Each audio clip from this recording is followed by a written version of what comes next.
Buongiorno and welcome back.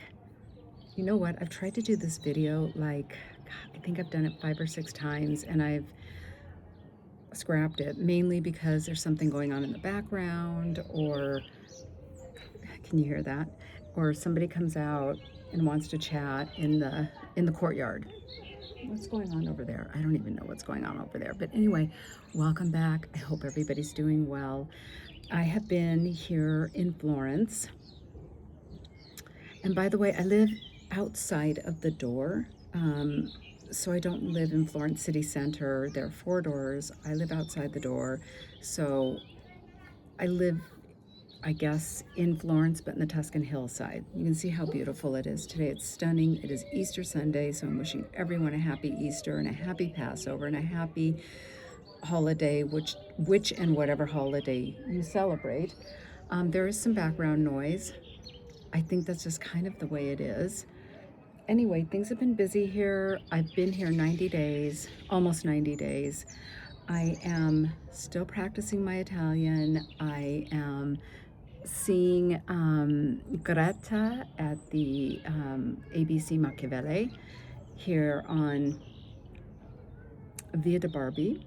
And it's been a really good experience, but I will tell you that learning a new language is very, very intense. So my hat off to anyone who is trying to learn a new language.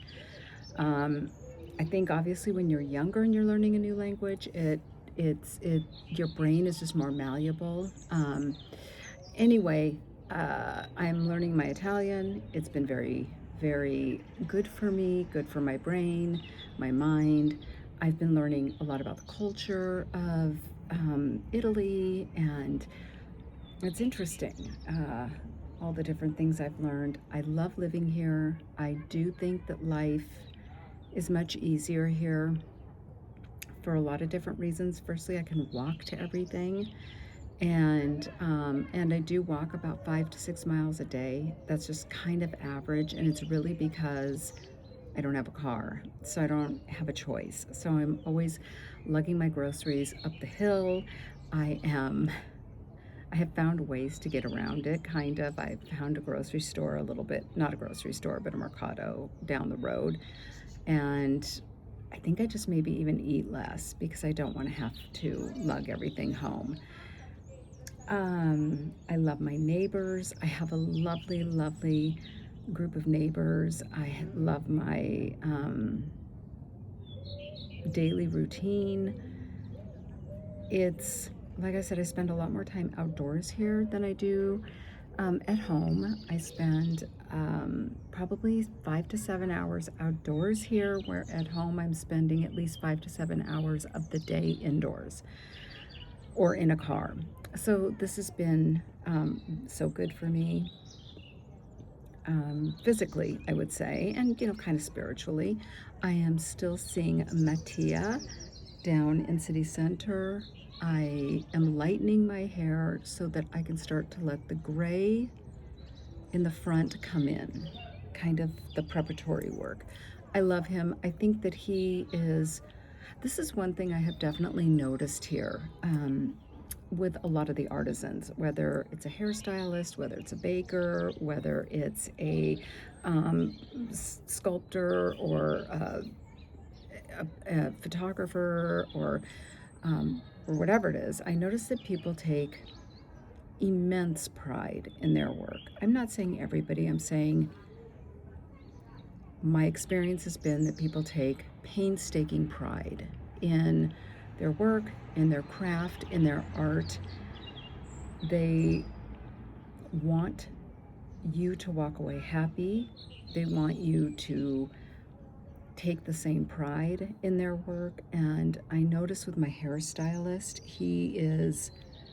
I've never really had this experience before, and I have traveled all over the world with the exception of Antarctica and Asia. I've not yet been to Asia, so I do have a plan to go, but for the places that I have been to and have had my hair done, whether it's just a blowout or whether it's a cut color, I, I think that the man who is doing my hair right now is probably the most in alignment with where I'm at in my life today.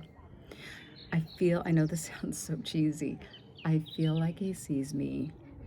He gets me, he understands me, he understands where I'm at in my life right now.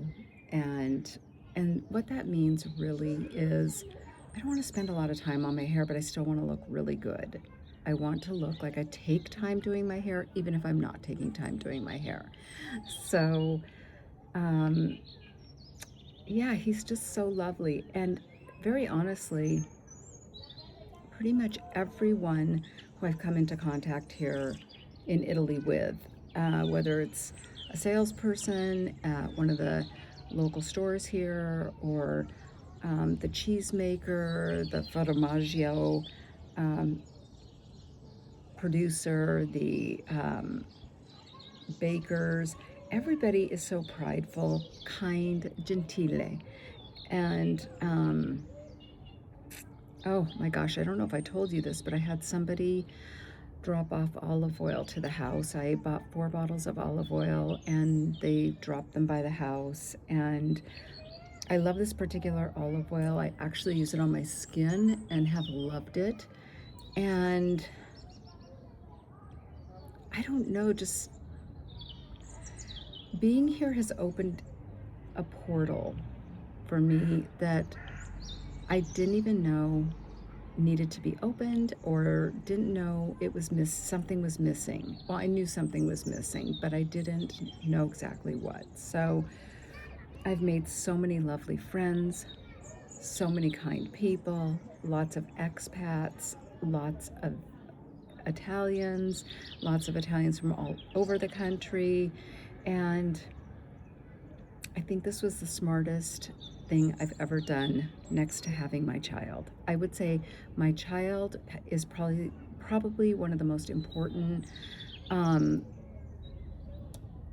periods of my life. And then I would say this is the next important period of my life. Gigi is thriving. She's on an amazing diet. She has a wonderful man who cuts her hair and grooms her for a fraction of what I pay back in the United States, and he's exceptional. Federico. I'm still learning to roll my R's. Federico. And he's down in San Frediano. He's kind, he's lovely. I think so much of him in the same way that I think of Mattia, who does my hair. And by the way, all of the people who work at Mattia are kind and thoughtful and exceptional at what they do. Who else? Where else have I gone to that I just love so much? I'm trying to think of, there are just so many people and so many experiences that I've had, and I'm coming home, but I cannot wait to come back here. So I am in the process of getting my permesso di soggiorno, which is my visa for coming and going because I have property here. So I'm in the process of doing that. It is a very lengthy process. It is what it is. It's a lengthy process, but I will eventually get it, receive it, and be able to come and go in a more fluid kind of way. I have a very good lawyer here. I actually have 2 because one does one thing, the other does another thing. So if anybody is looking for that, I'm happy to pass that along. Can you hear that? I love that. I don't know what it is. It's a pigeon, I think. A dove, maybe a dove. I think it's a pigeon. I might be a dove. Anyway, I know this isn't great lighting, but I don't know. I think it's good. I think it's good. Gigi's on the ground here. I'll pick up the phone here in just a second. I'll show you Gigi, and then I'll show you. You can see the city center. You can't see the Duomo. You can almost see the Duomo, but you can't fully see. Can you? Yes, I can see the top of the Duomo, I think, in the distance. There's snow on the caps of the mountains, and it has been cold. The last few days it's been gorgeous and warm, but the days before that it was freezing, and the weather here when it when it starts to get cold, you can hear the bells. When it gets cold here, it gets into your bones, like arthritically cold. So, anyway, oh, someone was asking about vaccinating Gigi. Sorry, I've got a hair in my mouth. I have had Gigi for 5 years. Sorry, I got Gigi when she was 5 years old. Sorry, I haven't had her for 5 years. I've had her for 3 anni. That's 3 years. I got her when she was 50 anni. And so, anyway, Gigi had never had a vaccine before I got her, and I am not an anti-vaxxer, but I am a conservative vaxxer. So, very conservative for humans and animals, especially elderly animals, and elderly humans, frankly, if I'm being honest. But this is not what this is about. Gigi got her first rabies vaccine when she came to live with me. I walk her outdoors. I would not want something to happen to her. I wouldn't want her to be attacked by another dog, period. And I wouldn't want her to turn and bite a dog. I don't think she would ever do that, but they're animals, like we don't know, right? Anyway, so I had her vaccinated as a precautionary treatment, prophylactic.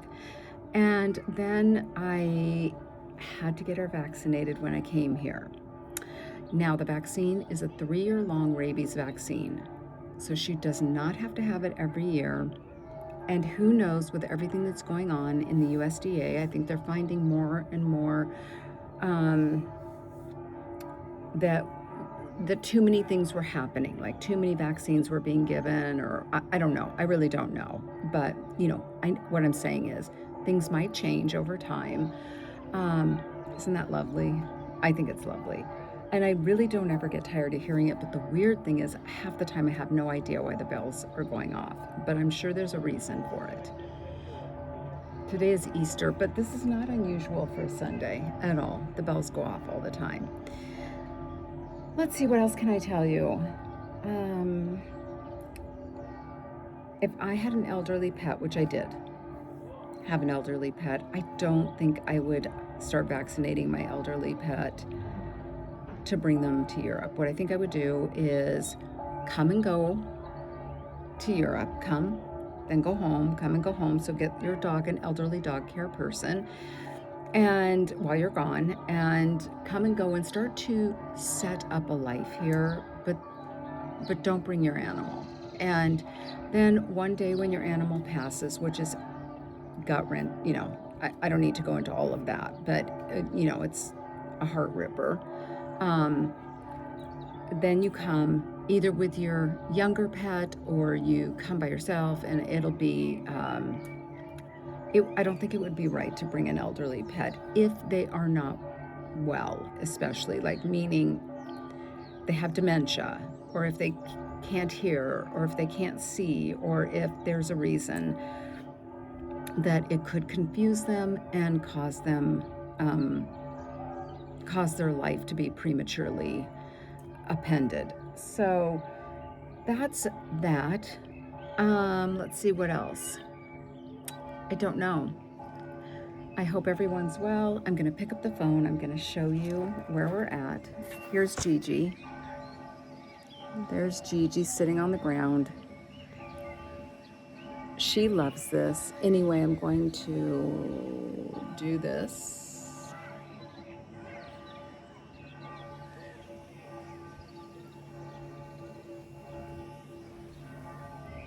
This is me and my wobbly camera. Anyway, my skin looks good finally for the first time in like 2 years. I don't know what happened, but it's finally healed. I think it's that guy's olive oil, to be honest with you guys. I love this olive oil. You can't get it in the United States, so I'm not going to bother showing it to you. But, I mean, if you want to know it, let me know. Anyway, here we are. This is my dead lemon tree. Anyway, everybody stay well, and I'll be back. All right, ciao, ciao.